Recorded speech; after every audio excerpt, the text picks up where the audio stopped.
Clap along if you feel like a room without a roof. Clap along if you feel like happiness. Estamos de volta nos ouvintes da Rádio Notícia. Vivi é a festa, Vivi faz a festa e tudo de bom numa boa festa é a nossa cerveja. E muita gente só toma cerveja e não sabe nada mais dela. Hoje nós vamos saber um pouquinho mais da cerveja, conversar com quem entende de cerveja. Então, eu vou falar uma coisinha para vocês aqui, são textos interessantes que muita gente desconhece. Dia 28 de janeiro de 1808, a cerveja chega ao Brasil, trazida da Europa pela família real portuguesa. Durante a primeira metade do século XIX, a cerveja era restrita. Dom João aportou da Bahia, onde assinou uma carta régia abrindo os portos brasileiros ao comércio com nações amigas. Dia 27 de outubro de 1836, a primeira notícia sobre fabricação de cerveja no Brasil é de um anúncio publicado no Jornal do Comércio do Rio de Janeiro. O anúncio dizia assim: na rua Mata Cavalos, número 90, e rua direita, número 86, da cervejaria brasileira, vende cerveja. Bebida acolhida favoralmente e muito procurada. Essa saudável bebida reúne a barateza, um sabor agradável e a propriedade de conservar-se por muito tempo. Daí, em 1840, o alemão abriu no bairro Penha, em São Paulo, a primeira fábrica de cerveja no estado, fundando a cervejaria literária O Corvo, como era conhecida, no antigo Largo do Capim, depois Largo do Ouvidor, hoje praticamente engolido pelo Largo São Francisco, e sucesso foi instantâneo. Isso são coisas que a gente desconhece, mas é muito bom saber. Então, falando com quem entende do assunto, vamos conversar com Pedro Moura, meu xará aí de sobrenome, da House Beer, que sabe tudo de cerveja. Boa noite, Pedro, tudo bem? Boa noite, Vivi, boa noite a todos os ouvintes da Rádio Notícia. Prazer estar aqui, agradeço a você, Vivi. Prazer é todo nosso. Como tem história a cerveja, hein, Pedro? Sim, a cerveja, ela na verdade, ela acompanha aí a evolução humana e não é, ela é mais do que um copo de cerveja no bar. Hoje aqui no Brasil se coloca muito cerveja e atrela isso a comerciais com mulheres e tudo mais, só que vai além. São histórias, são praticamente todos os povos aí do mundo. Tem é uma cultura, né, Pedro? Tem a cultura de fabricar, de fazer a cerveja e tomá-la, né? Assim como forma de cooperativa entre todos ali e tudo mais. Uma forma de festa, de cultivar, de fazer festas assim para atrair outros povos também, trocar informações. Então ela é rica, né, nesse sentido. Fala um pouquinho pra gente, quando nós vamos trazer os profissionais aqui, Pedro, a gente faz uma enquete na internet e tem algumas perguntinhas. Antes disso, conta um pouquinho da história da House Beer pra gente, como está em São José dos Campos, como chegou. Sim, a House Beer é uma cervejaria da escola alemã. Temos aí mais de 10 unidades espalhadas aí pelo Brasil. Hoje ela chega em São José. Está aqui há quanto tempo? Ela foi inaugurada há um mês, ali no bairro do Jardim Aquários, e nós trazemos, na verdade, aqui uma microcervejaria atrelada a um bar. Isso aí tem um nome que se chama Brew Pub, que seria o bar que faz a sua própria cerveja e serve ali uma gastronomia para regar ali a bebedeira, vamos dizer assim, né? Então, assim, é um ambiente bem cultural. Fabricado tudo ali mesmo? Tudo fabricado todo ali no local, né? É o consumo bairrista, né? Você lá na Europa, Estados Unidos, assim, cada bairro tem a sua cervejaria, né? O seu brew pub, e as pessoas consomem ali localmente, entendeu? Então a gente traz hoje a House Beer aqui para São José. Uma cultura cervejeira alemã, porque as receitas são da escola alemã, né? Do país da Alemanha e tal. E assim, já é no Brasil muito forte isso. Além da gente aqui em São José, somos a primeira, né? Mas no estado de São Paulo, no sul e sudeste, existem muitas cervejarias aí nesse mesmo estilo. E respondendo as perguntinhas dos internautas que estão tudo esperando suas respostas, suas curiosidades, Pedro, como conservar uma cerveja? E pode conservar uma cerveja? São duas coisas assim, um pouco distintas, assim, a questão de conservar a cerveja. A verdade, a cerveja tem dois processos, né? Quando ela ainda não é pasteurizada, que aqui no Brasil é conhecida como chopp, que na verdade o chopp é uma unidade de medida alemã. A gente usa o termo chopp aqui para distinguir cerveja quando é pasteurizada e quando não é pasteurizada. Mas Nossa, na verdade, que interessante. Na verdade, assim, nos Estados Unidos é beer, na Alemanha é beer, na Itália é birra, na Espanha é cerveja, entendeu? Não tem distinção. É a mesma ideia na Inglaterra, um pint é uma medida também deles, entendeu? E o chopp é uma medida alemã que tem aproximadamente 500 ml aí. Então, assim, a questão de conservar a cerveja, ela, assim, você pode conservar. Na verdade, hoje as cervejas industriais das grandes cervejarias, elas são feitas para conservar mesmo, mas assim, a partir do momento que você abre ela, é consumo imediato. Você não consegue estar alocando ela por mais tempo porque ela tem o gás carbônico, né? E ele é volátil. Então, assim, não existe um sistema que vai vedar depois que é aberto ali o lacre, entendeu? Pode vedar por algumas horas, mas não é interessante. Então, assim, abriu a cerveja, tomou, entendeu? Agora, o chopp, você tem aquela ideia, você consegue ainda colocar o CO2, que seria o gás carbônico, né? Na medida do quando você vai tomando. Então, assim, para mim consumo imediato. Você não consegue guardar o chopp porque ele estraga, entendeu? E se você quiser guardar, tem que pasteurizar. É a mesma ideia do leite.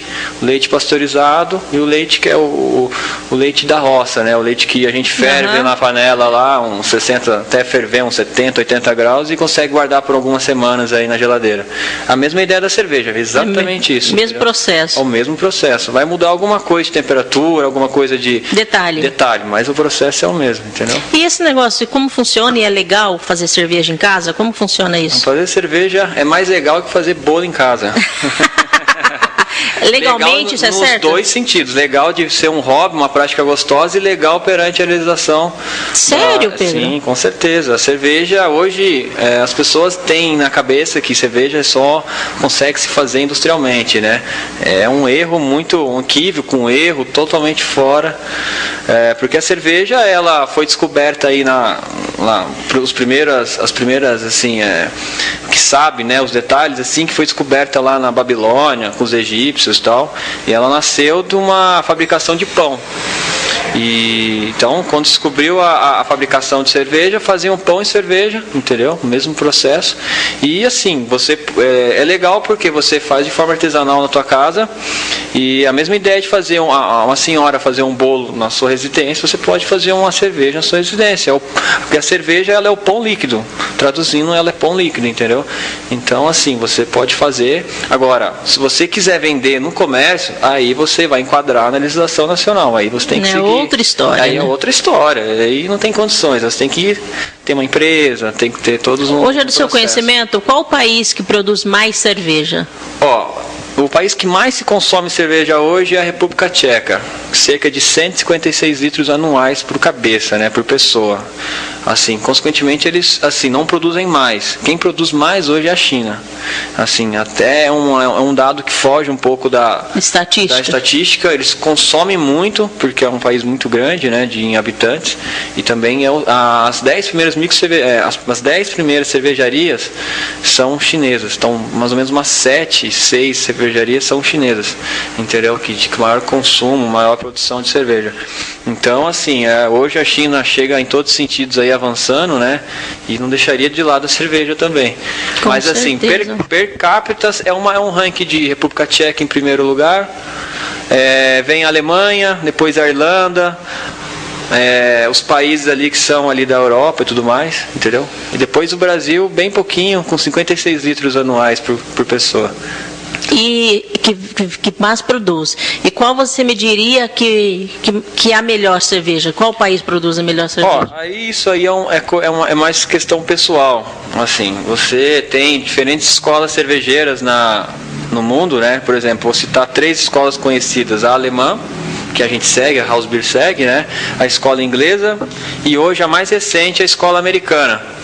que são escolas cervejeiras e assim, cada uma tem o seu jeito, né, a sua característica, o seu perfil. Então assim, vai de gosto.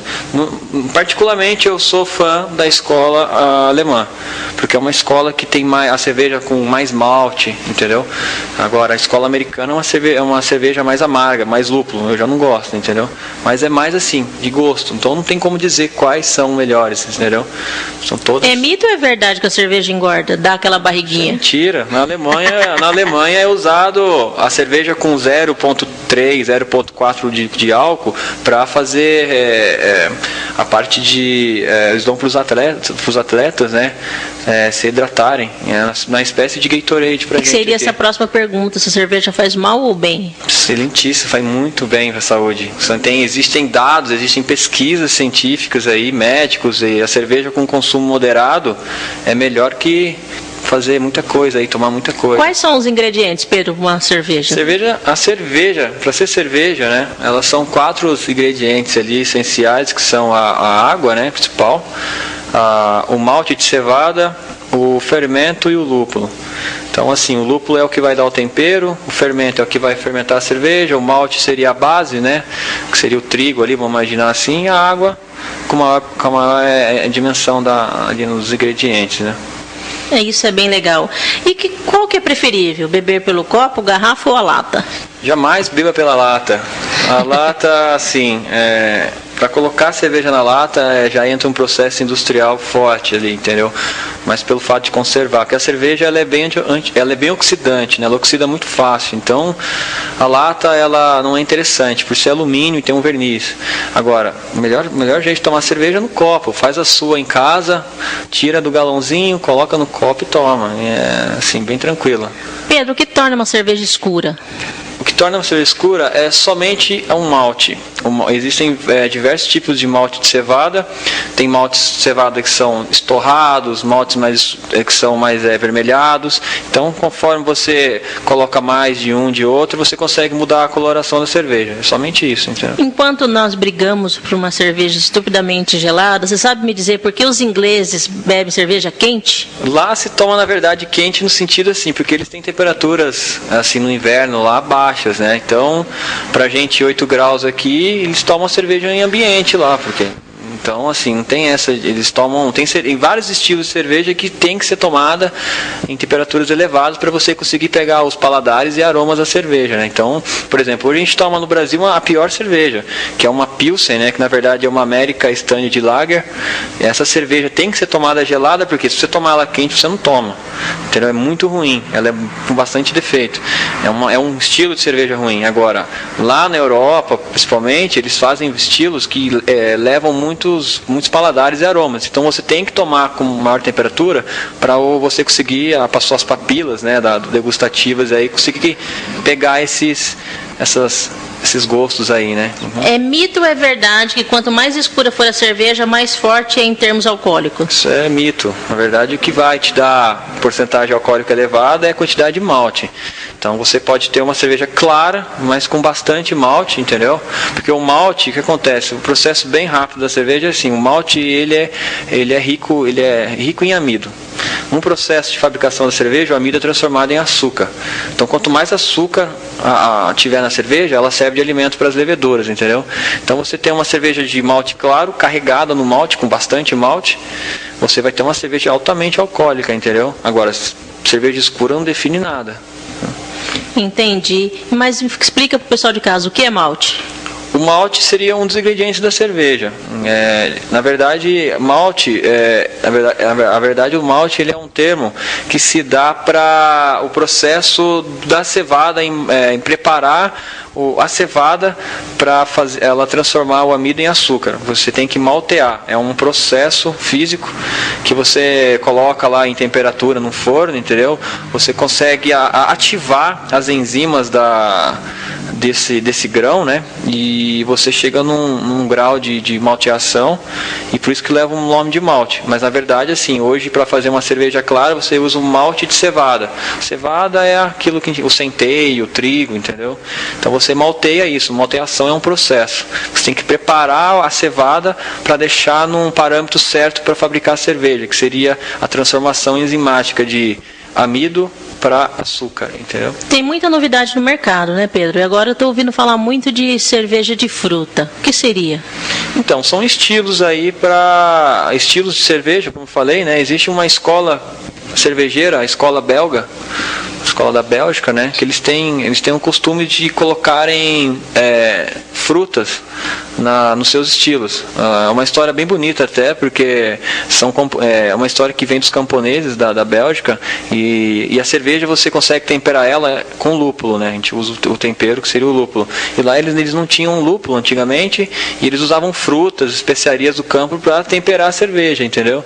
Então de lá nasceram uns estilos que hoje existem no mercado, que são cervejas com frutas. Hoje no Brasil também existem várias cervejarias artesanais aí que colocam frutas na cerveja, mas aí tem dois lados, né, dessa questão da fruta. Existe a fruta colocada no processo ali da cerveja, existem na verdade, não é estabilizante, mas seria as essências, né, que são colocadas. Tem muita cervejaria que faz isso. Isso é ilegal. Para fazer cerveja, isso não é legal, entendeu? No ponto de vista de quem faz cerveja, no ponto de vista de real mesmo, real cerveja, isso não é legal. Tem muita cervejaria fazendo isso, colocando essências, entendeu? Isso é enganar o consumidor. E para a molecada aí que está perguntando, o que é cerveja Ice? Cerveja Ice é cerveja do verão. Você coloca, por exemplo, um limão, pega uma cerveja Pilsen, coloca um limão e... Igual fazem caipirinha, a cerveja Ice é muito forte na Espanha. Existe uma cervejaria lá, Estrela Galícia, né? Eles possuem várias cervejas nesse estilo aí, entendeu? É cerveja assim, coloca 60% de cerveja, coloca lá o resto do suco de limão. É uma cerveja Ice, para tomar no verão gelado é uma delícia. Tenho certeza que tem muita gente doidinho para conhecer a House Beer, porque isso é conhecimento, isso é cultura. Enquanto a gente vai tomar uma água, ouvir uma musiquinha para continuar falando da House Beer, Pedro, tem um site que o pessoal está curioso para conhecer, uma fanpage? Nós temos na House Beer no Facebook, que na verdade é o Facebook, né, / cervejaria House Beer. Temos no Instagram também, que é @housebeersjc, no Twitter também é @housebeersjc. Ouvintes, vão procurar e conhecer um pouquinho aí pelas redes sociais. 3 minutinhos, a Vivi volta com mais House Beer para você. Notícias.